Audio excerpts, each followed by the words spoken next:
क्या है आध्यात्म? दर्शन, चिंतन धारा, विद्या या संस्कृति की परंपरागत विरासत। आध्यात्म दर्शन यानी जीवन का शाश्वत सत्य। मानव जीवन से जुड़े शाश्वत सत्यों को जानिए और समझिए उपासक डॉक्टर सोहन राज तातेड़ से हमारे खास कार्यक्रम आत्मविज्ञान में।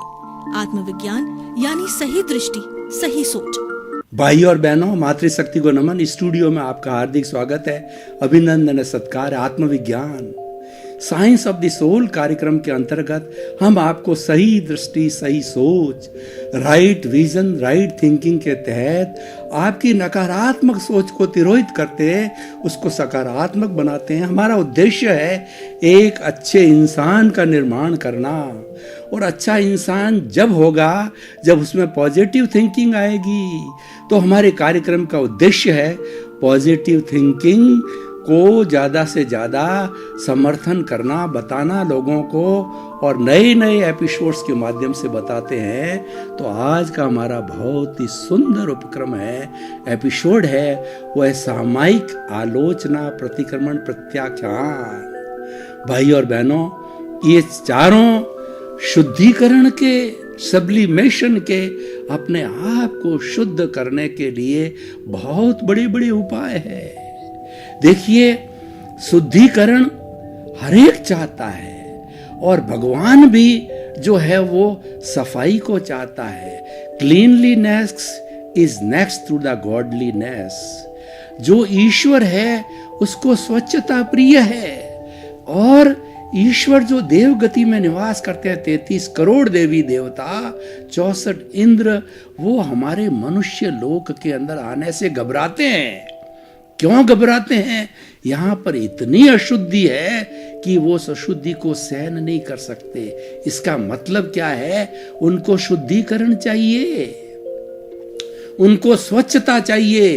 वो ईश्वर की प्रार्थना जब हम करते हैं, दिया बत्ती, उस वक्त के अंदर हम अगरबत्ती जलाते हैं, अच्छी से अच्छी सेंटेड अगरबत्ती जलाते हैं। उससे हमारा वातावरण खुशनुमा हो जाता है और अदृश्य रूप से जो है हमारा इष्ट है, हमारी भावना के अनुरूप जो है वो हमें आशीर्वाद देता, हमारी मनोकामना पूरी करता है। तो मैं बात क्या कर रहा था कि जितनी जितनी इम्प्योरिटी होती है उतना उतना व्यक्ति डूबता जाता है, और जितनी जितनी प्योरिटी होती है वह व्यक्ति उतना का उतना हल्का होकर के और वह ऊपर उठता जाता है। मैं एक उदाहरण देना चाहता हूँ कि देखिए, एक तुम्बी है, उस तुम्बी का भीतर से जितना भी गिरा है उसको हमने निकाल दिया और तुम्बी को थोथा कर दिया। अब इस थोथी तुम्बी को जब हम पानी में डालते हैं तो पानी पे तैरती रहती है, क्योंकि वो हल्की है। ये हल्कापन प्योरिटी है। अब देखिए, उस तुम्बी पे हम पहले जो है मिट्टी का एक लेप करते हैं, सुखाते हैं, फिर दूसरा लेप करते हैं, सुखाते हैं। इस तरीके से 8 कर्म का आवरण जो हमारी आत्मा पर, जो तुम्बी रूपी आत्मा, उस पर 8 आवरण है। इसीलिए उसको सच्चाई का भान नहीं होता है, उसको अपने स्वरूप की प्रतीति नहीं होती है। भीतर तो वह जो है वो दोपहर का सूर्य है, लेकिन ऊपर जो है बादल आ गए, वो प्रतीति नहीं होने, आवरण आ गए। उस तुम्बी पे हमने 8 आवरण चढ़ाए और उसको पानी सुखा करके पानी में डाल गए तो तुम्बी डूब जाती है। देखिए भाई और बहनों, हियर लाइज द पॉइंट। वो तुम्बी क्यों डूबी? क्योंकि वो भारी हो गई। भारी किससे हुई? अशुद्धि से हो गई। और पहले थोथी थी, कोई लेप नहीं था, हल्की थी, तैरती थी। तो आप इसको समझ सकते हैं कि जितनी जितनी हमारी प्योरिटी, उतना उतना हम मोक्ष के करीब जाते हैं। तो इसीलिए हमें प्योरिटी को बढ़ाना है। यही हमारा लक्ष्य है आज के इस एपिसोड का। उस प्योरिटी को बढ़ाने के लिए उपाय क्या है? हमारा आत्मविज्ञान कार्यक्रम थ्योरी है, प्रैक्टिकल, दोनों पे इक्वल सामंजस्य 50-50 का समय लगाता है। और 50-50 की हमारे पास अवधारणा है कि 50% समय थ्योरी पे लगाओ और 50% समय प्रैक्टिकल पर लगाओ। क्योंकि थ्योरी को समझे बिना प्रैक्टिकल नहीं किया जाता है, और प्रैक्टिकल किए बिना थ्योरी सार्थक नहीं होती है। इसीलिए हम थ्योरी एंड एक्शन का सामंजस्य करके हमारे आत्मविज्ञान कार्यक्रम को होलिस्टिक बनाते हैं। तो उसके 4 मुख्य जो सूत्र है, सामायिक, आलोचना, प्रतिक्रमण और प्रत्याख्यान, ये जो है हमारे आज के एपिसोड के मुख्य 4 अमोघ मंत्र है कि हमारी आत्मा पूर्व जन्मांतर के इस 84 लाख जीवा योनि में घूम रही है। तो घूमने के कारण कॉजेज करते करते, भाव कर्म करते करते इसके ऊपर 8 तरह के आवरण द्रव्य कर्म आ गए हैं। ज्ञानावर्णीय, दर्शनावर्णीय, वेदनीय, मोहनीय, आयुष्य, नाम और गोत्र।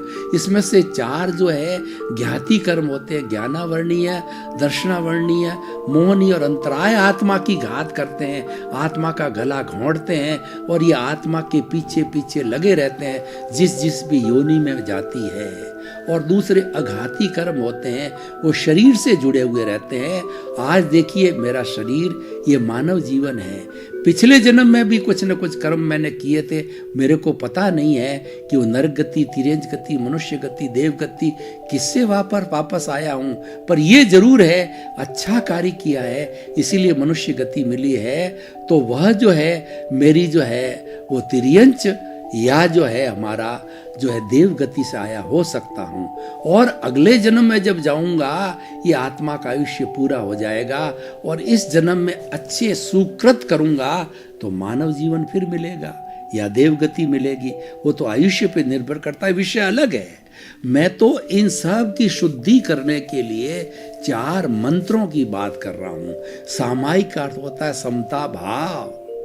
देखिए हमारे एक चीज को आप अच्छी तरह से समझ लें कि ये हमारे शरीर और आत्मा के बीच में जो वेल्डिंग है वो अज्ञान की वेल्डिंग है और ये वेल्डिंग से दोनों जन्म जन्मांतर से जुड़े हुए हैं। आप इस वेल्डिंग को तोड़ दीजिए तो आत्मा अलग हो जाएगा, शरीर अलग हो जाएगा। शरीर पंचभूत का पुतला है, वह पृथ्वी जल अग्नि वायु और आकाश का बना हुआ है। और तो वह अपने पुद्गल के साथ में जाकर के पृथ्वी में, जल में, अग्नि में, वायु में और आकाश के अंदर पुद्गल के साथ चला जाएगा। और हमारी विशुद्ध आत्मा है जो कि ऑलरेडी शुद्ध है, उसमें अशुद्धि नहीं है। ये अशुद्धि तो इस जड़ पदार्थ की वजह से आई थी। ये चीज समझने की है, दोनों का जुड़ा हुआ था। उसका कारण अज्ञान है, उसका कारण राग द्वेष है, उसका कारण कषाय है, उसका कारण क्रोध मान माया लोभ है। ये सभी पर्यायवाची, अज्ञान कहिए, क्रोध मान माया लोभ कहिए, कषाय कहिए, राग द्वेष कहिए, ये सारा वेल्डिंग है और ये सारा अज्ञान का अकाउंट है। अज्ञान को ज्ञान से जीता जाता है। हमको जब ज्ञान प्राप्त होता है तब ये सामायिक आलोचना, प्रतिक्रमण, प्रत्याख्यान एक्टिवेट होते हैं और हमारे भीतर जो ज्ञान का वेल्डिंग, अज्ञान का वेल्डिंग पड़ा रहता है तो हम राग द्वेष के झूले में झूलते रहते हैं। हम जीवात्मा रहते हैं, संसार के अंदर आते हैं, खा पी करके चले जाते हैं और फिर नया कर्म बंधन करते हैं और हमारा ये सिलसिला चलता रहता है। ज्ञान के बाद में सिलसिला रुकता है, ज्ञान के बाद में सिलसिले पर लिमिट लगती है। तो देखिए सामायिक अर्थ होता है समता भाव। समता भाव का मतलब होता है अज्ञान को जीतना, अज्ञान रूपी वेल्डिंग जो हमारी कर्म रज है, राग द्वेष है, उस कर्म रज को धोना। वही आज का विषय है, वो है समता भाव। अगर व्यक्ति जीवन में कोई भी काम, कोई धर्म की प्रवृत्ति करे या ना करे, वह मंदिर जाए या ना जाए, वो कोई भी कार्य ना करे, अगर समता भाव रखता है, यानी जो कुछ भी उसके जीवन में घटित हो रहा है उसके साथ नहीं जुड़ता है, उसके साथ में कोई प्रतिक्रिया नहीं करता, उसके साथ अपनी कोई अभिप्राय नहीं देता, उसका अपना कोई भी ओपिनियन नहीं देता, शांत रहता तटस्थ भाव से, उसको संभाव कहते हैं। कैसे होता संभाव मैं आपको बताऊं। किसी व्यक्ति ने आपको गाली दी, क्योंकि पूर्व जन्म में आप गाली दे के आए हो, तो वह आपका हिसाब चुकता कर रहा है। किसी ने आपको भयंकर गाली दी तो आप ज्ञानी पुरुष हैं, आप संभाव वाले हैं, उस गाली को आपने एक्सेप्ट नहीं किया, उस गाली पर आप शांत रहे, संभाव में रहे, तो उसकी गाली उसके पास वापस चली जाएगी, यानी वो भुगतान क्लियर हो जाएगा, वो कर्म वॉश हो जाएगा। वाश करना, शुद्धिकरण करना, ये हमारा आज का विषय है। तो सामायिक के अंदर क्या करना होता है कि आप तटस्थ होकर के और ध्यान पूर्वक जो है वो आप एक मुद्रा में बैठ करके ये चिंतन कीजिए कि मैंने मैंने भवांतर में पिछले असंख्य जन्मों के अंदर जो है मैंने दोष किए हैं। उन दोषों को देखना, हमारी भारतीय संस्कृति के अंदर 18 तरह के दोष कहलाते हैं, पाप कहलाते हैं, नेगेटिव थॉट्स कहलाते हैं, नेगेटिविटी कहलाते हैं। वो है प्राणातिपात, मृषावाद, अदत्तादान, मैथुन, परिग्रह, क्रोध, मान, माया, लोभ, राग, द्वेष, कलह और जो है कलह, अव्याख्यान और जो है शल्य पाप, मिथ्या दर्शन, शल्य पाप। ये 18 तरह के दोषों को भीतर जाकर देखिए। आपकी आत्मा ज्ञाता दृष्टा है, वो सब जानने वाली है, देखने वाली है। प्योर आत्मा अनंत ज्ञान वाली है, अनंत दर्शन वाली है, अनंत शक्ति वाली है और अनंत सुख का धाम है। आत्मा से बढ़ करके ये पूरे कुदरत में, पूरी प्रकृति के अंदर कोई भी शक्तिशाली तत्व नहीं है, वो सब जानती है। तो भीतर जाकर के आप करेंगे तो आपको पता होगा कि प्रत्यक्ष अप्रत्यक्ष रूप से मैंने किन किन प्राणियों के साथ में क्या क्या दोष किए हैं, उसको देखिए। मात्र देखना सामायिक है और उसको कैसे शुद्ध करना है, हम पहले इन चारों मंत्रों का जो है पहले उसकी परिभाषित कर देते हैं, उसके बाद में हम प्रयोग करेंगे। ये सामायिक आलोचना। अब आपने जो दोष किए हैं, जो पाप किए हैं, जो लोगों को दुख दिया, ये सब पर्यायवाची है। लोगों को दिया गया दुख, पाप, दोष, ठीक है ना, ये सारे पर्यायवाची हैं। इनकी आलोचना करना, स्वीकार करना, ये मैंने किया है। जब तक आप स्वीकार नहीं करते हो आपको पनिशमेंट नहीं मिलता है। हमारे लौकिक जगत में भी देखिए कि अगर कोर्ट है, कोर्ट के सामने आपने कन्फेस कर दो कि ये मेरे से भूलवश हो गया, मेरे से क्रोध के कारण हो गया और मेरे इन कारणों से ये दोष मेरे से हो गया, तो वो आपको जज है बहुत थोड़े में छोड़ देता है कि भाई टू हैर इज ह्यूमन, इंसान गलती का पुतला है। और हमारा न्याय जगत है वो इंसान को मारना नहीं चाहता है, वो तो इंसान फिर से न करे। इंसान वो होता है जो गलती की पुनरावृत्ति नहीं करे। जो गलती की पुनरावृत्ति करता रहता है वो पशु है, और जो गलती करता ही नहीं है वो देवता। इंसान तो गलती करेगा तो थोड़े से पनिशमेंट में आपको शुद्ध कर देंगे, क्योंकि आपने स्वीकार कर लिया।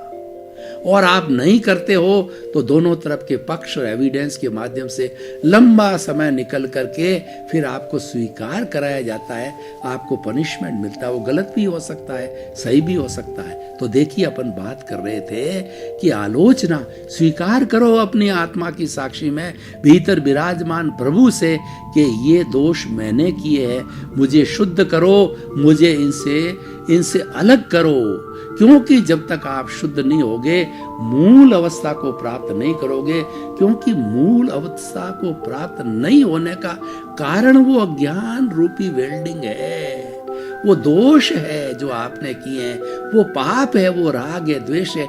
ये आप अच्छी तरह से समझ लें कि ये वेल्डिंग है, यही घुमा रही है।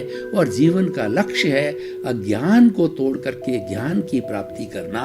यही हमारे आत्मविज्ञान का लक्ष्य है कि किसी तरह से व्यक्ति अज्ञान को तोड़ करके ज्ञान की अवस्था में आते हैं। हम आपको ज्ञान देते हैं, हम आपको सच्चा ज्ञान देते हैं, हम आपको वीतराग विज्ञान बताते हैं, हम आपको भेद विज्ञान बताते हैं, हम आपको मोक्ष विज्ञान बताते हैं, और हम आपको ज्ञान देते हैं, सम्यक ज्ञान देते हैं, सम्यक दर्शन देते हैं, सम्यक चारित्र देते हैं। तो हम बात करे थे आलोचना। तीसरा प्रतिक्रमण, बहुत ही सुंदर शुद्धिकरण है कि ये हम पूर्व जन्म के अंदर या इस जन्म के अंदर हम दोष करके आए हैं, तो उसको वाश जल्दी कैसे करें। प्रतिक्रमण होता है, प्रायश्चित होता है। इसको मिच्छामि दुक्कडम बोल के किया जा सकता है, खमत खामना बोल के किया जा सकता है, और हमारे डे टू डे लाइफ में सॉरी, किसी के साथ में हमने किसी को मार दिया, किसी को गलत बोल दिया, किसी को दुख पहुंचा दिया, सॉरी करता है तो वह आपको क्षमा कर देता है। ये क्षमा भाव है, ये शुद्धिकरण मनता है। क्षमा वीरस्य भूषणम, क्षमा वीर का आभूषण है। कायर व्यक्ति क्षमा नहीं कर सकता और वीर व्यक्ति क्षमा कर सकता है। कायर व्यक्ति तो टिट फॉर टैट करेगा, आपने एक सुनाया तो दो सुनाया, दो की जगह चार करेगा, वह ईंट का जवाब पत्थर से देगा और वह टिट बिट्स करता ही रहेगा, वो नेले पे दैला मारता ही रहेगा और नए नए कर्मों का बंधन करता ही रहेगा, क्योंकि वह अज्ञानी है। उसको पता ही नहीं है कि इतने दोष इकट्ठे करके मैं कितना मेरा खुद का नुकसान कर रहा हूं, मैं मेरे पैरों की कुल्हाड़ी मारता हूं। अज्ञानी कुछ नहीं जानता, ज्ञानी सब जानता है। तो हम बात कर रहे थे सामायिक आलोचना, प्रतिक्रमण करिए, ये सारी विधि हम कराएंगे।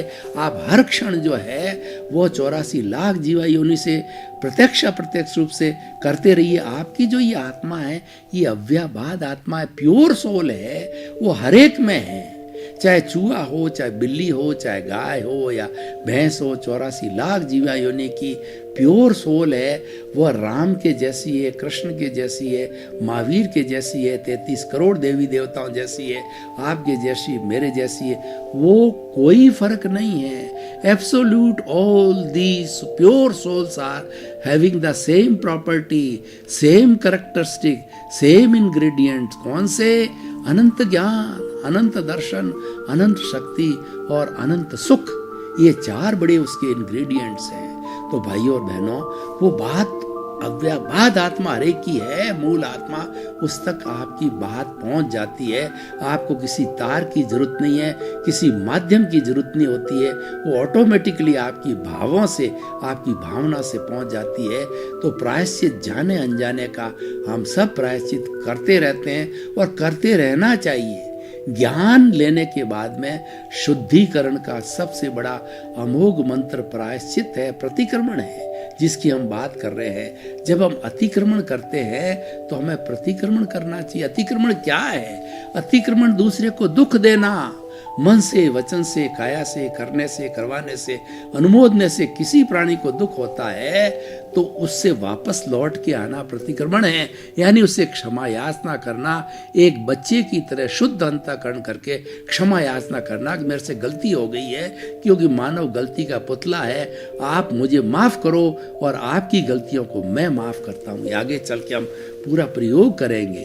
तो प्रतिक्रमण और प्रत्याख्यान, कितनी सुंदर व्यवस्था है कि आपने शुद्धिकरण की प्रक्रिया तो चालू कर दी, लेकिन भविष्य के अंदर ये अशुद्धिकरण, ये राग द्वेष, ये जो नाग की तरह फुफकार रहे हैं, ये फिर से खड़े नहीं हो जावे नाग। तो प्रत्याख्यान कीजिए। प्रत्याख्यान क्या करना है कि हे मेरे भीतर विराजमान शुद्ध आत्मा भगवान, मुझे ऐसी शक्ति दो, जागृति दो कि 84 लाख जीव योनि के प्राणियों को मेरे द्वारा मन से, वचन से, काया से, करने से, करवाने से, अनुमोदने से किसी को किंचित मात्र भी दुख न हो, कष्ट न हो। ये प्रत्याख्यान है। प्रत्याख्यान का मतलब त्याग, प्रत्याख्यान का मतलब छोड़ना। प्रत्याख्यान जहाँ होता वहाँ संवर होता है। भगवान ने 2 ही धर्म बताए, संवर और निर्जरा। संवर का अर्थ होता है दूसरे को दुख मत दो, किसी भी प्राणी को आत्मवत समझो, जैसी आपकी आत्मा है वैसी आत्मा समझो। जो आपको बुरा लगता है किसी के साथ वैसा बुरा व्यवहार मत करो, भावों में भी मत करो, बुरी भावना भी मत लाओ। किसी के प्रति आई बुरी भावना और किसी का दोष देखा गया है, इसका अर्थ होता है कि आपका ही दोष है, सामने वाले का दोष नहीं है। दोष तो आप देख रहे हो, बुरी भावना आप कर रहे हो, उसका कोई दोष नहीं है। ये स्वयं मेरा दोष है और भीतर इकट्ठा हो रहा है, भीतर इकट्ठा हो रहा है। और किसी प्राणी को मैं निर्दोष देखूं, एक जेब कतरे को भी निर्दोष देखो, एक कसाई को भी निर्दोष देखो, कोई कुकृत करने वालों को भी निर्दोष देखो। क्योंकि वो क्यों कर रहा है? क्योंकि वो पिछले जन्म से साथ लेके आया है। आप तो निर्दोष दृष्टि से देखो। जो ही आप उसके साथ जुड़ गए कि ये गलत काम कर रहा है, आपने ओपिनियन दे दी, आपने जो है अपना अभिप्राय दे दिया, आपने अपनी प्रतिक्रिया कर दी, आपने कॉज डाल दिए, उसका कॉज का परिणाम जो है आपको आने वाले जन्म के अंदर वह कर्म बीज और कर्म फल के रूप में, सुख दुख के रूप में आपको भुगतना पड़ेगा। तो ये सारा है सामायिक आलोचना, प्रतिक्रमण और प्रत्याख्यान। अब हम एक प्रयोग के द्वारा इन चारों को साथ लेते हैं कि हम किस तरीके से वर्तमान जीवन के और भूतकाल के अंदर असंख्य जीवों के साथ जो किया है, हम प्रत्याख्यान कैसे करें। क्योंकि प्रैक्टिकल जब नहीं करेंगे शुद्धिकरण नहीं होगा। और अव्ययवाद आत्मा की मैंने बात कही, आप किसी भी आत्मा को इनवाइट करोगे, पितरों को हम इनवाइट करते हैं। हम जो है श्राद्ध के समय हमारे पितर हाजिर होते हैं और हम उनको भोजन खिलाते हैं, उनकी सेवा करते हैं और पितृदान देते हैं हम, और हमारा ये ऋण उतारते हैं, पितृ ऋण उतारते हैं श्राद्ध के समय में।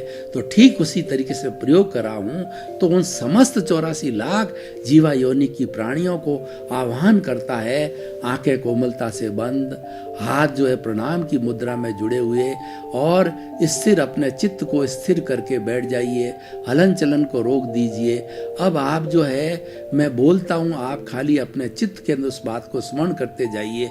मानसिक रूप में हे 84 लाख जीवा योनि के प्राणियों, उनकी अव्ययवाद आत्माओं, मैं सब आपको पितरों की तरह आपका आह्वान करता हूँ, आपको प्रणाम कर रहा हूँ, आपको बुला रहा हूँ, आप सब हाजिर हो जाइए। आपको और हमारा हिसाब चुकता करना है। आप और हमारे बीच में जो दोष हो गए उसका हिसाब का लेन देन करना है। अव्ययवाद आत्मा आपकी भी और मेरी भी है। मेरी बात आप सब तक पहुंच रही, आप सब हाजिर हो गए हैं।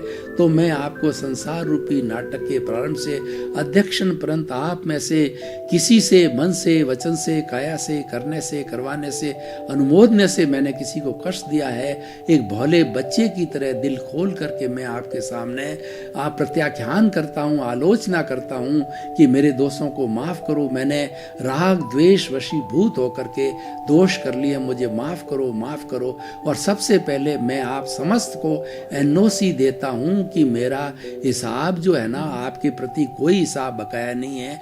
जो आपका दोषों का हिसाब है वो आप शून्य करें, मुझे एनओसी दें, सब आपकी एनओसी मिलेगी। तब मेरी आत्मा का ये जो अज्ञान रूपी जो राग द्वेष है वो वेल्डिंग टूटेगा, और तब मैं जाके सिद्ध बुद्ध मुक्त होऊंगा। भाई और बहनों, आपका बहुत बहुत धन्यवाद। आप आत्मविज्ञान कार्यक्रम देखते रहिए।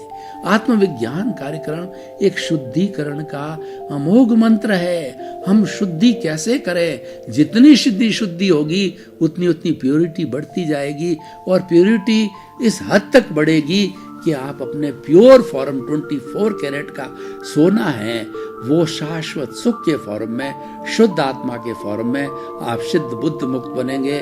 क्योंकि हमारा उद्देश्य है कि सुधरे व्यक्ति समाज व्यक्ति से राष्ट्र स्वयं सुधरेगा। हम सबसे छोटी इकाई विश्व की मानव को सुधारना चाहते हैं, उसी के लिए आत्मविज्ञान कार्यक्रम बना है। आपके प्रति मंगल भावना, शुभकामना, आपका कल्याण हो, जगत का कल्याण हो। आत्मविज्ञान में आत्मविज्ञान यानी सही दृष्टि, सही सोच,